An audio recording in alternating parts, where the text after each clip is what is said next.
Welcome to my channel. अगर आप beginner हैं तो आप बिल्कुल सही वीडियो पर आए हैं। इन दिस वीडियो मैं आज इस छोटी सी वीडियो में काफ़ी सारा बेसिक कंटेंट कवर करने वाली हूँ। तो एज अ बिगिनर इसके इतने सारे फंक्शंस टूल्स देखकर सबसे पहले तो डर लगता है। मैंने भी जब भी फर्स्ट टाइम डाउनलोड किया था तो उसे डिलीट कर दिया था बिकॉज इतने सारे फंक्शंस को देख के मैं भी डर गई थी। लेकिन ऐसा नहीं है, इसमें 20% जो टूल्स है वो 80% ऑफ टाइम यूज़ होते हैं। इसका मतलब हमें सब कुछ नहीं सीखना है, लेकिन बेसिक को मास्टर कर लेना है। मतलब हर प्रोजेक्ट में हम कुछ भी बना रहे हैं तो इसमें ये बेसिक चीज़ें जो मैं आज बताने वाली हूँ वो सब में यूज़ होंगी। बेसिक चीज़ें जैसे इसको यूज़ कैसे करना है, इसको मूव कैसे करेंगे, रीसाइज कैसे करेंगे और भी बहुत कुछ। तो स्टार्ट करते हैं वीडियो को।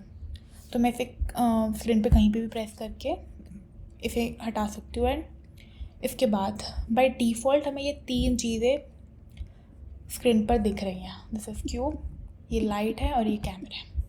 बेसिक नेविगेशन पर अगर मैं आऊँ तो नेविगेशन मतलब मैं मूव अराउंड कैसे होंगी। मतलब जैसे मुझे क्यूब को देखना है तो मैं कैसे देखूँगी। अब मुझे अगर ऐसे ऐसे मूव करना है तो मैंने क्या प्रेस किया था, मैंने शिफ्ट प्रेस किया था एंड देन मैंने इसे मूव किया तो ये ऊपर नीचे एंड साइड में मूव हो रहा है। इसके बाद एक इन और आउट का भी नेविगेशन होता है जो हम या तो कमांड प्रेस करके कर सकते हैं या फिर माउस में स्क्रॉलर यूज़ करके कर सकते हैं। ये तो था बेसिक नेविगेशन। इसके बाद जिसमें ये जो ग्रीन लाइन है ये वाई एक्सिस रिप्रेजेंट करती है, ये रेड एक्स एक्सिस, और ये जेड एक्सिस रिप्रेजेंट करती है ब्लू लाइन। इसके बाद अगर हमें किसी पर्टिकुलर एक्सेस से हमें अपने ऑब्जेक्ट को देखना है, लाइक मुझे वाई एक्सेस से मुझे अपने ऑब्जेक्ट को देखना है तो मैं इधर टॉप राइट कॉर्नर में इसको प्रेस करूँगी एंड ये मैं माइनस वाई एक्सेस से देख रही हूँ। इसी को दोबारा से प्रेस करने से मैं वाई एक्सेस में देखूँगी and X axis then Z axis and furthermore. ये तो था बहुत ही बेसिक सा नेविगेशन और इंटरफेस समझाना। ब्लेंडर में कुछ मोड्स होते हैं, जैसे अभी हम यहाँ से देख सकते हैं कि हम ऑब्जेक्ट मोड में हैं। ऑब्जेक्ट मोड में बहुत ही बेसिक चीज़ें हो सकती हैं, जैसे मूव करना, ऑब्जेक्ट का मूव करना, ऑब्जेक्ट को ऐड करना, रीसाइज करना और भी बहुत कुछ। तो ये तो था ऑब्जेक्ट मोड में क्या क्या हो सकते हैं। हम ऑब्जेक्ट मोड से और भी मोड्स में आ सकते हैं, जैसे edit mode, sculpt mode, vertex paint, weight paint and texture paint. तो अभी बेसिक जो नॉलेज के लिए हमें जो चाहिए वो है ऑब्जेक्ट मोड और एडिट मोड। तो एडिट मोड में अगर हम आते हैं तो इसका इंटरफेस कुछ ऐसा है।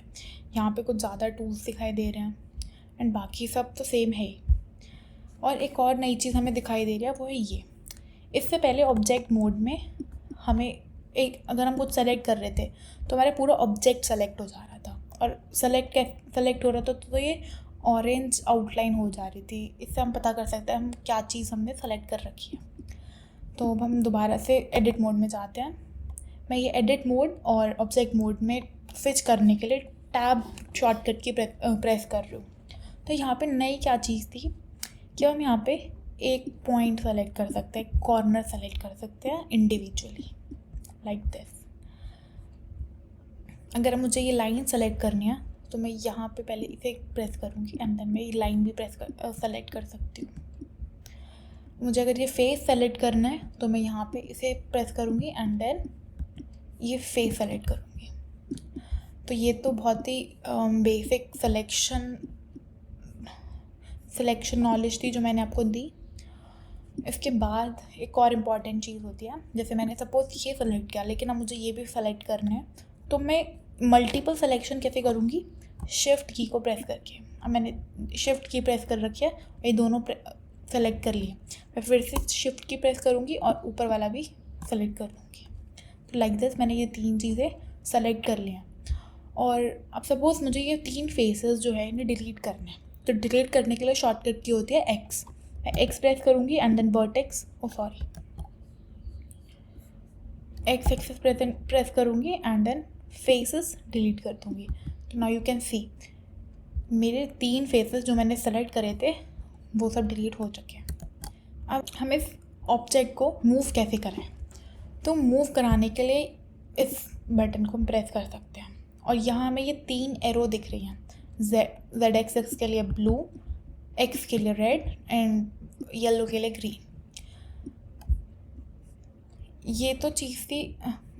इसके लिए शॉर्टकट की भी होती है। जैसे मैंने ऐसे ऑब्जेक्ट को सेलेक्ट किया एंड जी प्रेस किया फॉर मूविंग। अब मैं इसे कहीं पे भी मूव करा सकती हूँ लाइक दिस। लेकिन मुझे अगर किसी स्पेसिफिक एक्सिस में मूव कराना है, लाइक सपोज मुझे इसे वाई एक्सिस में मूव कराना है, तो मैं शॉर्टकट की वाई यूज़ करूँगी फॉर वाई एक्सिस। मैं फिर वाई एक्सिस में मूव करा पा रही हूँ, चाहे मैं कहीं पे भी कर्सर मूव करूँ, लेकिन ये वाई एक्सिस में ही मूव होएगा। अब सपोज मुझे इसे एक्स एक्सिस में मूव कराना है, तो मैं जी प्रेस करूँगी और ये वाइट आउटलाइन से पता चलता है कि ये ऑब्जेक्ट सेलेक्टेड है। और जेड प्रेस करूँगी जिससे मैं इसे जेड एक्सिस में मूव करा सकूँ लाइक दिस। ये तो था बेसिक सिलेक्शन और मूविंग का। अब इसके बाद हम इसमें रीसाइज भी कर सकते हैं। जैसे मैंने सेलेक्ट किया और एस प्रेस करके इसे रीसाइज कर सकते हो, लाइक फिर बड़ा करा, छोटा, बड़ा, छोटा, कुछ भी कर सकते हैं।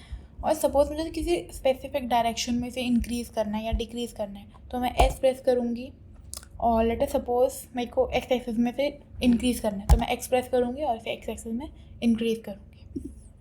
ये भी बहुत ईजी था। इसके बाद इसमें हम रोटेशन भी कर सकते हैं। इसे फिर से सेलेक्ट करेंगे एंड आर प्रेस करके हम इसे रोटेट कर सकते हैं। हम आर को एक और बार प्रेस करेंगे तो हम इसे इन एनी एक्सिस इसे मूव करा सकते हैं like this. Command plus Z से इसे अनडू करेंगे और हम इसे एक स्पेसिफिक एक्सिस में भी रोटेट करा सकते हैं। जैसे मैंने आर प्रेस किया और एक्स प्रेस किया, तो मैं इसे केवल एक्सिस में ही रोटेट करा रही हूँ। या फिर मैंने आर प्रेस किया और वाई प्रेस किया, तो मैं इसे वाई एक्सिस में रोटेट करा रही हूँ। अब नेक्स्ट है हमारा एडिंग अ मैश। मतलब ये ऑब्जेक्ट है, इसे ऐड कैसे करते हैं। तो शिफ्ट प्लस ए इसे शॉर्टकट की होती है और हम शिफ्ट प्लस ए को प्रेस करने के बाद मैश में जाएंगे और इस पैनल में हम कोई भी चीज़ सेलेक्ट कर सकते हैं। इसमें हम curve, surface, metaballs, light, camera, speakers, ये सब कुछ ऐड कर सकते हैं। और मैश में हमारे पास ये कुछ ऑप्शंस हैं, लाइक इसमें स्फीयर भी ऐड कर सकते हैं। ये 3D कर्सर दिख रहा हो। अब हमें ये 3D कर्सर को जानना है ये क्या है। 3D कर्सर बाय डिफ़ॉल्ट जब हम ऐप ओपन करते हैं तब ये ओरिजिन पे रहता है। ओरिजिन मीन्स जहाँ पे सारी एक्सिस इंटरसेक्ट करती हैं वहाँ पे रहता है, लेकिन हम इसे कहीं पे भी मूव करा सकते हैं। और फिर वापस एक्सिस में ओरिजिन पे लाने के लिए हम शिफ्ट प्लस एस को प्रेस करेंगे and cursor to world origin पे प्रेस करेंगे। अब इसका क्या नीड है, जब भी हम कोई ऑब्जेक्ट ऐड करते हैं, मैं सपोज मैं एक मैश ऐड कर रही हूँ क्यूब, तो ये वहाँ ऐड होगी जहाँ पे ये 3D कर्सर होगा। जैसे 3D कर्सर मेरा ओरिजिन पे था, तो अब मेरा जो मैश ऐड हुआ है वो भी ओरिजिन पे ही ऐड हुआ है।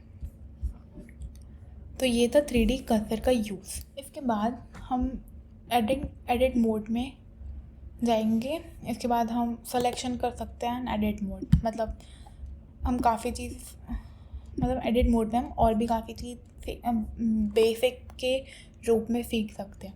जैसे बहुत ही यूज़फुल चीज़ होती है एक्सट्रूड। सपोज़ मैंने ये फेस सेलेक्ट किया है और इस चीज़ को मत भूलना है, बहुत ही इंपॉर्टेंट है, पॉइंट्स, लाइंस एंड फेसेस।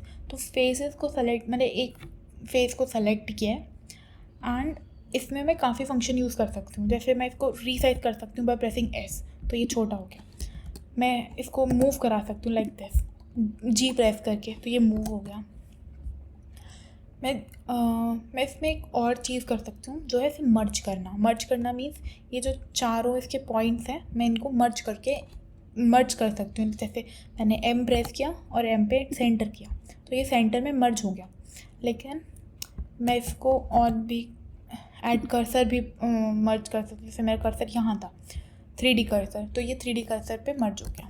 इसमें मैं एक और बेसिक चीज़ बता देती हूँ। मैं सपोज़ इसके बाद हम सीखते हैं एक्सट्रूडिंग क्या होती है, एक्सट्रूड टूल कैसे यूज़ होता है। मैंने एक फेस सेलेक्ट किया जैसे यही, एंड ई प्रेस करा। एक्सट्रूड के लिए शॉर्टकट की होते हैं ई को प्रेस करके मैं इसे मूव किया। तो मैंने क्या देखा कि एक क्यूब से ये एक क्यूब की एक साइड बाहर की तरफ एक्सट्रूड हो गई है। तो ये होता है एक्सट्रूड टूल का यूज़, मतलब मैं इसे ऐसे भी यूज़ कर सकती हूँ लाइक दिस, और इसे छोटा भी कर सकती हूँ बाय प्रेसिंग एस, इसे मूव करा सकती हूँ बाय जी।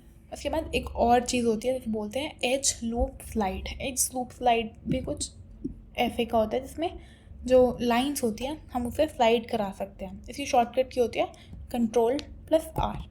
अब Ctrl+R प्रेस करने के बाद मैं अपने मैश के अराउंड अपने कर्सर को मूव करूँगी, एंड जहाँ मुझे लूप स्लाइड करने हैं मैं वहाँ से प्रेस करके स्लाइड कर सकती हूँ लाइक दिस। मैंने जैसे सपोज यहाँ स्लाइड किया, तो उसका यूज़ क्या होता है, ये यूज़ तो अभी इस क्यूब में तो नहीं पता चल सकता, लेकिन इन नेक्स्ट वीडियो मैं इन सारे बेसिक फंक्शंस, बेसिक टूल्स का यूज़ करके एक वीडियो बनाऊंगी जिसमें मैं ये सारे टूल्स का यूज़ करना बताऊंगी, कहाँ यूज़ होते हैं, कैसे यूज़ होता है।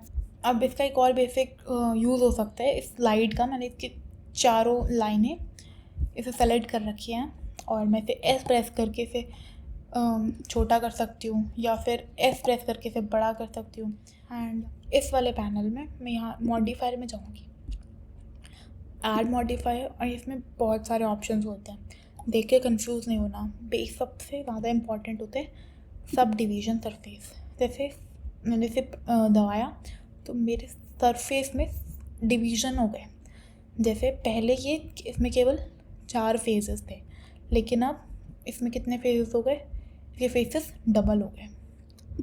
इसे और डबल कर सकते हैं, इससे फिर राउंडेड लुक आता है। तो that's it for this video.